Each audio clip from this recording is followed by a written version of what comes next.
What's happening in the Asian? I saw Tommy was playing the other day, I think. No, Tommy was injured. He didn't play Is he not? I think he's at in the our first squad. match. He's in the squad. Okay. But he was not even on the bench in the first Oh, he's match. still injured. I think he will come back. This match. I hope. Yeah.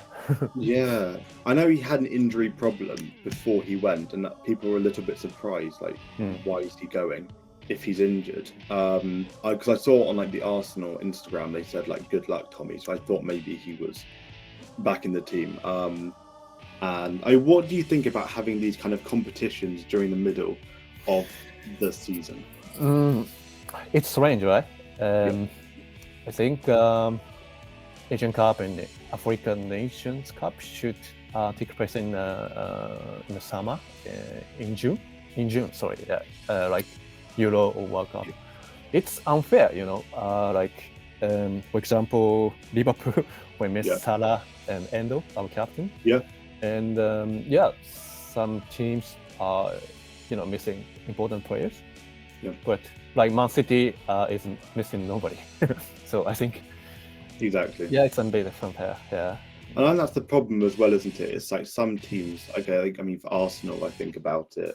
Tommy was the only player to go. I think Thomas Partey's still injured, so he didn't. I mean, personally, Tomiyasu has been one of the best players for Arsenal this season. And before, when he was playing, actually, I think he's won every game he's played. The idea of him going there and playing, let's say 7-8 games. Probably he won't play that many if he's injured, but he will play some. He's already had 2 injuries this season.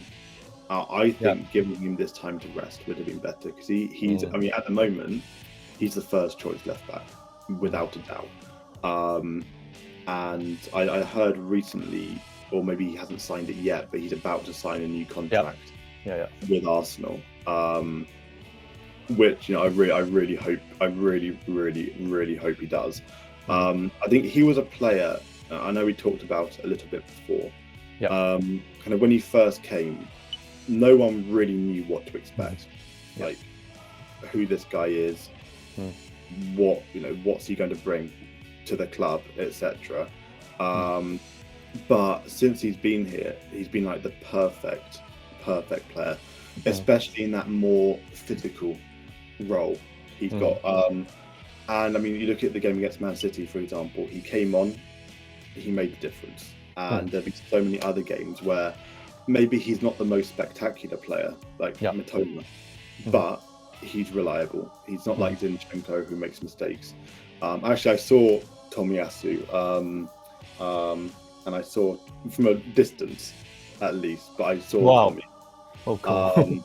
Unfortunately, he didn't stop to talk to, but most of the players don't, to be honest. In this, basically how it works in London, me and my dad, we went to watch the game against Champions League match against Sevilla, I think.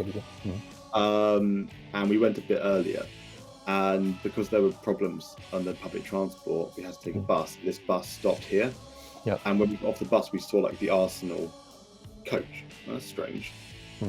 And like lots of Arsenal fans. We went there because we had like 2.5 hours before the kickoff. And one guy saying, this is where the Arsenal players stay before their match, and they'll be coming soon. Cool. So close, yeah. It's not the best quality one, unfortunately. But yeah, it was quite an unusual experience actually to see these guys like really close to you. And it makes you realize how big they are as well. Even the smaller players are huge. So what do you think Arsenal should improve? I think they need number striker. I think their midfield and wingers, create chances like Sergio, Martinelli, Lego, even Zinchenko. So they can assist, but they don't have someone to score. Exactly. It's relatively a good guy who create chances. I think they need like big physical like Giroud players who will they'll just finish like Haaland. They'll finish the job. They'll get the goal scored. At the moment, I mean, No, and I agree with you about Liverpool. I think I'm surprised with Liverpool this season. I'm surprised with Villa. I think for Villa, they won't last. They've got European football. Their team's not big enough. They will start losing. I'm disappointed with Arsenal. I think, again, they're just showing they're mentally not ready for this challenge. City, I agree with you again. They will come back. They've got Haaland back, or coming back. De Bruyne is back, scored a goal. They're going to be back to their best, and they'll be. No one can really stop Man City when they're at their best. I think for Arsenal, though, yeah, a striker. And Nketiah's not anywhere near the level. You don't like him, yeah? He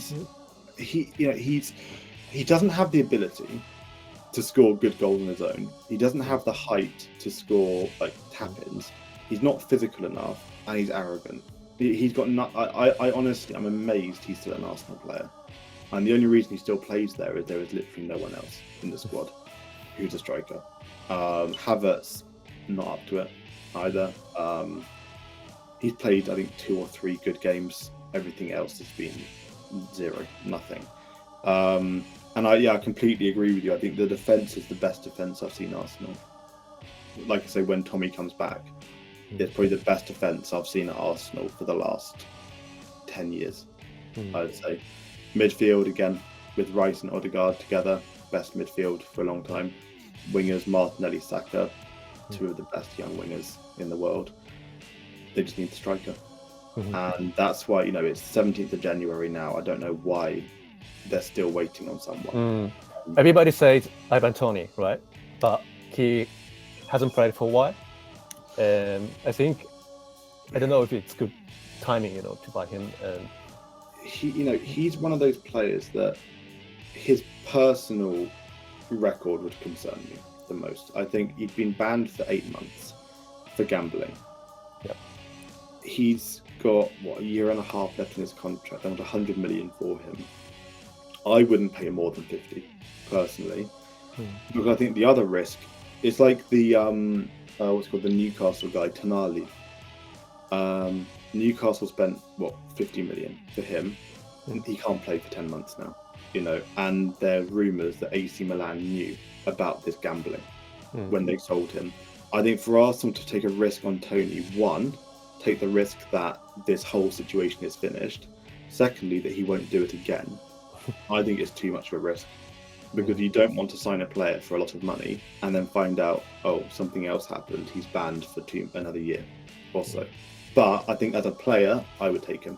The problem with January, there's no players in January, or no real good players in January. There was talk even about Benzema, possibly on a loan at the end of the season. Maybe Choupo-Moting, Bayern Munich. Yeah, because he's substitute and Arsenal can sign him on loan. Or Mitrovic. I don't know if he's happy in Saudi Arabia. So. Well, you listen about Saudi Arabia, don't you? Henderson has now been contract terminated. With Ajax, yeah? They terminated his contract today at Al Ettifaqi, whatever. Yeah, Ettifaqi. Yeah. So he's now quit the Saudi league, and he's now a free agent. Choupo-Moting, he's got a good agent. How he managed to go from Stoke to PSG to Bayern, I have no idea how he managed to do this. I don't think he's good enough at the level Arsenal need. But I think what they need now is a player even to play 30 minutes, just to get you a couple, So the wingers, Martinelli, Saka, they can get past anyone and they can get the ball in, but there's no one to finish it. I mean, Arsenal have had 61 shots in the last 3 games and scored 1 goal. They need someone who can finish at the last moment. Yeah. Exactly. That's it. Yeah. Someone who knows how to finish. Even it doesn't matter if it's 1 meter goal. It doesn't matter. They'll get the ball in. And at the moment, we haven't got that player. Havertz isn't committed, and Nketiah is not good enough. But yeah, we will see what happens, I think.